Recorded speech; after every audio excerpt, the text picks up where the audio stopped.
Maayong adlaw kaninyong tanan. Ano yun subject na kini ang inyong katong programa sa TV Palya.Punto Argumento. Uban ko ninyo sa kadali lang nga panahon aron na panagisgot sa mga butang nga may kalambigitan sa atong pagtuong Katolika. Nakitay tagaan og gagamay nga reaksyon nining video nga gipasa ra pud sa atoa.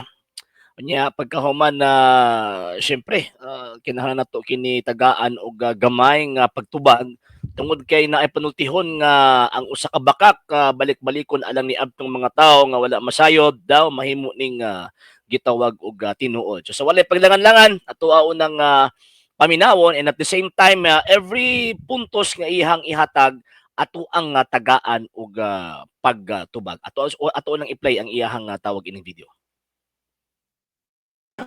Siya Hudiyo, unya ang Roma iyahang kalaban.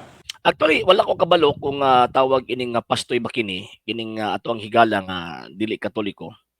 Nga naman kinaa siya siguro mga 4 ka puntos, 4 o 5 ka puntos nga iyang gisupak nga sumala pa niya nga ang simbang Katolika, ang Santa Iglesia Katolika Apostolika Romana, dili daw kuno gitukod sa tong Ginoong Jesucristo tungod ni ining maong gitawag og mga rasuna kaning iyang i-present karon. So mo nang ato ang tagaan og igo nga pagtin-aw kay syempre normal man gyud na nga syempre magsusupak gud sila. Wala gud nila gidawat ang pagtuong Katolika. So normal gyud na nga naa sila mga puntos pud nga ihatag, pero ang problema actually gitan-aw naman ako ning video, mubo ra man kaayo ni, pero wala gud siya gihatag nga igong ebidensya. Puro lang tawag ining opinion. And ang opinion man gud basta na ebidensya di man gud na mabarog. Di man gud na mabarog. Basta opinion lang ha. Sagad sa mga dili Katoliko nga nangatake ag dili motuo sa pagtulunan sa Iglesia Katolika or mismo sa Iglesia Katolika Apostolika Romana, halos tanan puro opinion ra gyud ang ilahang ilabay against sa simbahang Katolika. So atong i-play pagbalik mga sir mga ma'am. Imposible kaayo nga si Kristo maoy magtutukod sa Romanong Katoliko nga simbahan. Number 1, siya Hudiyo, unya ang Roma iyahang kalaban. Na iya day ipangalan sa iyahang kalaban. Kini nga punto ingon pa niya nga tawag ining imposible daw kuno nga ang simbang Katoliko iyan ni Kristo.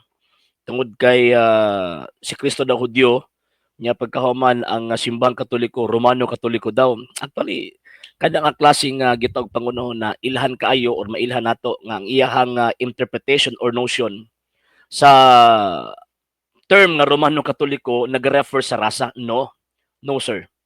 Nga naman kay ang word magud nga Romano Katoliko, it is an ecclesiastical term. Wala na nagamater sa gitawag og atoang rasa.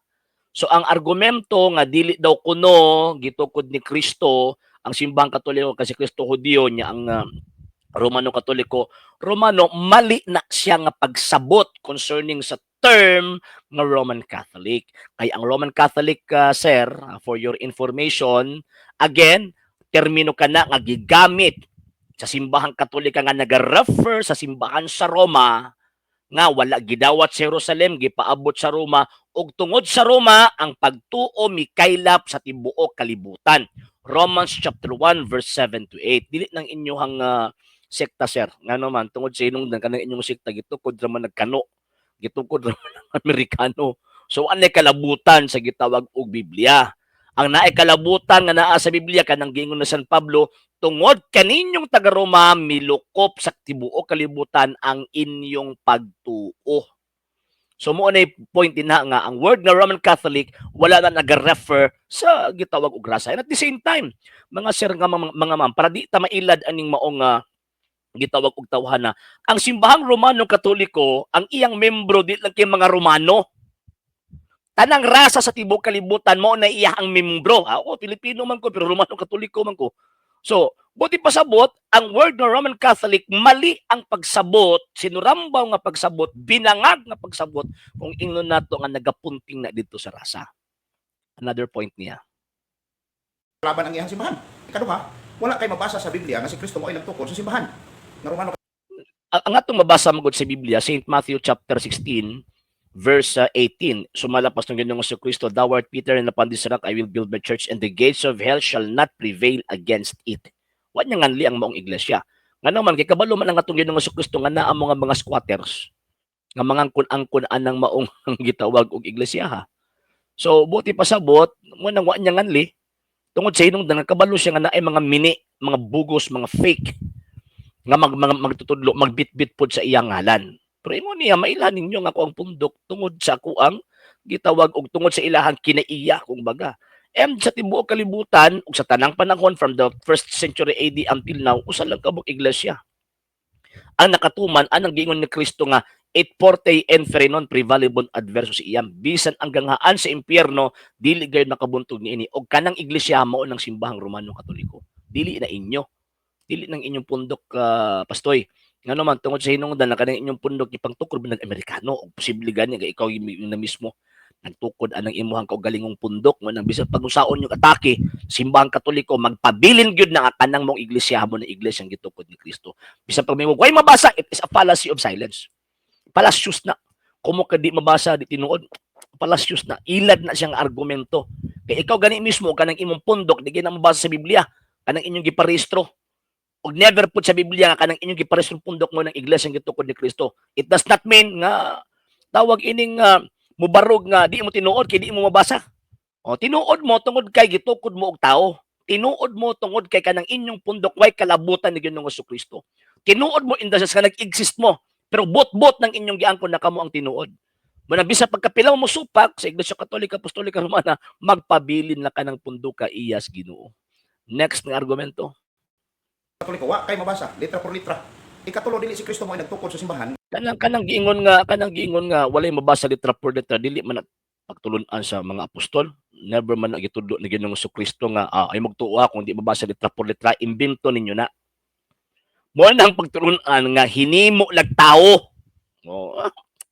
Kini atong mga amigo nga mga di Katoliko. Mo na ginaingon ako ba nga baro ganin mo kana lang mo ebidensya tan-awa puro raba ba. First point niya, second point wa gyud sige hatag nga tawag anang ebidensya puro ba. Sige.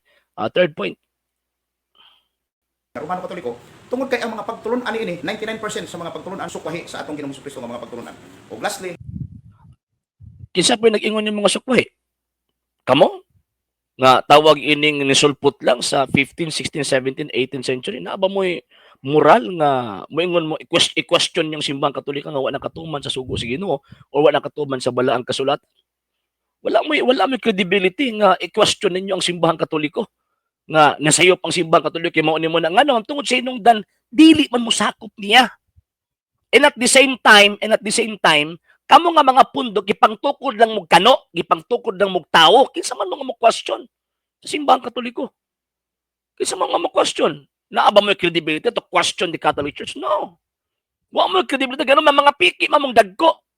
Kung kamo ang basis nga ang simbahang Katolika wa nagsunod sa gitudlo sa Ginoong Kristo, kauban na mo siya wa. Kung kamo ang basis, ay pulos, baseless. Mabato nga puro lang mo yawit ng inyong tawag anang gipangsulti nga naman, wa mo migibasihan. Kako mahimo mong tinuod, mahimo bakakon si Kristo. Ang gingon sa Ginoo, ako magauban kaninyo kanunay hangtod sa katapusan sa kalibutan. San Mateo kapitulo 28 bersikulo 19 hangtod 20. Ang question, kamo na. Kung kamo na, ako hindi na kamo, kinsa man na. So mala sa kayasayan, mo beto mo kuto kasaysayan nga naman kay para mailhan gyud og kinsay tinuod. Una kamo magsige mo pangatake sa Iglesia Katolika, sige mong supak sa Iglesia Katolika Apostolika Romana i-provide ang inyong history. Kay para makita nato nga naamoy credibility, naamoy authority to question the Catholic Church. Kami ang dapat mo question sa inyo ha. Nga naman tungod sa inyong kami ang naas tinuod nga iglesia. Asa mo nagbasik authority to interpret the Holy Scripture? Asa mo nagbase og tawag ining hugot sa kusog nga makaingon mong tinuod mo? Opinion ra man ninyo.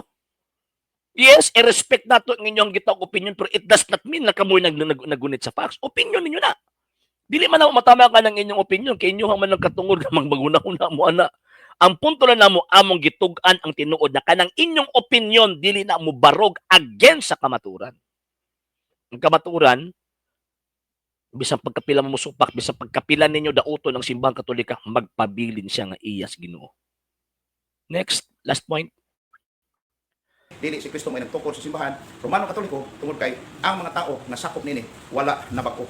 Ang iglesia nga gitukod sa atong Kristo, walay buling, walay kunot, walay mansa, putli, balaan, matarong sa tubangan. Kamong ano nga puno man mo bisyo sa kanang mga pare ninyo kusog kay mga So, but pasabot di ay, nagbase di ay ang kabalaan sa iglesia sa iyang mga miyembro? Kuning una na nga to ang notion sa atong pagsabot sa kanang giingon nga ang iglesia putli, ang iglesia balaan, mahulog nga dito balaan tong gitukod sa Ginoong Jesucristo. Ano man kina may Judas usa. Pagkamatay sa mga apostol, naa na po'y tawag ng mga badlungon. Gani, baligya pa. Di ba sa Ananias? Buhat Kapitulo 5. So kung nga itong pangunahuna, notion na to nga dili mamahimong balaan ng usa ka iglesia tungod kay daghang mga badlungon nga naasulod sa iglesia, imo nang gi-question si Kristo. Sa 12 ka mga apostoles na Judas. So ang buti pasabot na laman ang iglesia gitukod ni Kristo. Sa first century Christians, kadaga mga Kristiyano, mga badlungon. And biblical na, ha? Biblical na. Mabata, always nagapahimangno ang mga apostol kaniadto nga ayaw mo palingla sa inyong kaugalingon. Nga naman tungod kay kabalo sila nga makasasala. Dagang mga makasasala mo sulod anong simbahan na. Nga naman kinaadin ni ang grasya. Kay putli man eh. Asa man niya mangita ang mga makasasala og putli nga relihiyon sa inyo na pumpundok nga gangkon-angkon nga putli mo niya pagkauman pati ding hugawa tungod kay gipangtukod na mo kano. Di na pwede. Di na pwede na yung unanang klaseng argumento na to ang gitawag o gasundong. Usapan pa ba, supak kana nga klaseng argumento, supak na sa realidad sa iglesyang gitukod ni Kristo. Ang iglesyang gitukod ni Kristo para sa mga makasasala. Wa ba to ingon niyang wa ko mo anhi alang sa mga matarong kung dili mi anhi ako alang sa mga makasasala. Kining moong iglesia ha gitukod niya ni kay para ang mga makasasala musod ini aron makabaton og grasya. Mao man ha. Oh. Karon, ingon mo nga puro mo tawag ining tarong. Naman lagi may mga palahubog na. Nya, sure mo sa inyo wala.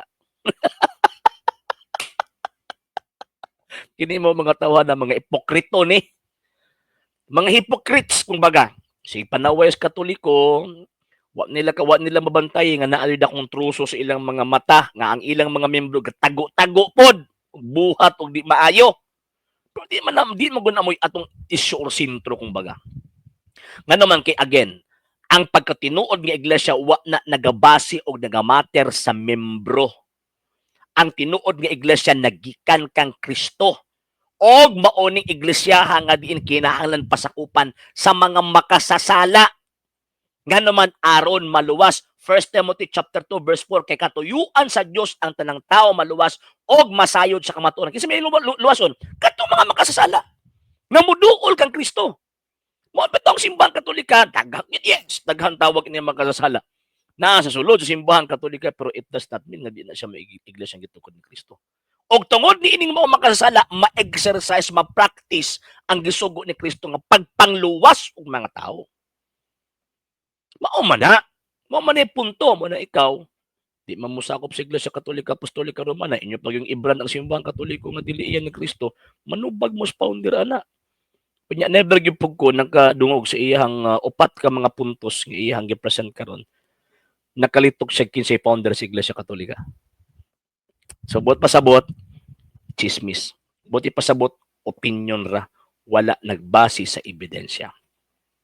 Naigingon na contrafactum non-valid argumentum, ang pamahayag nga musupak gani sa mga ebidensya, kanang maong pamahayag, wa na mga pulos. Mao po ning pamahayag sa atong higala, nga to ang reaksyonan karon. Sa hindi pa po nakapag-follow sa mga pages po natin, i-follow niyo po yung mga pages po natin, RJ Horolanciano II, TV Apolia Punto Argumento page, Kuya Apologies TV page, and RJ's Vlog 2022. And pwede rin po kayo mag-send po dyan ng Facebook stars. And also, sa ating po mga channels, sa hindi po nakapag-subscribe, i-subscribe po ninyo yung mga channels natin, The Lay Catholic, Apologies International Official, RJ Sano II TV, Kuya Apologies TV, and Barrio Kawayan Religious Forum. And pwede rin po kayo mag-send po dyan ng super sticker, super chats, and super thanks. And maraming salamat po sa mga kapatid at mga Katoliko na ulis pong tumutulong sa programa po natin. Maraming salamat po. Nang dahil po sa tulong at suporta po ninyo ang programa pong ito, until now, andito pa rin po sa social media. And until now din po, nangangalang pa rin po tayo sa tulong at suporta po ninyo dahil wala po kami magagawa rito mga sir, mga ma'am, kung wala po yung tulong at suporta po ninyo. Sa gusto pong tumulong, sa gusto pong sumuporta, pwede po ninyong ipadala ang tulong at suporta po ninyo sa pamamagitan po ng ating mga account numbers dyan po sa ating pong screen. And pwede niyo po kaming i-message sa ating pong page kung via remittance po yung papadala po ninyo. Maraming salamat po in advance.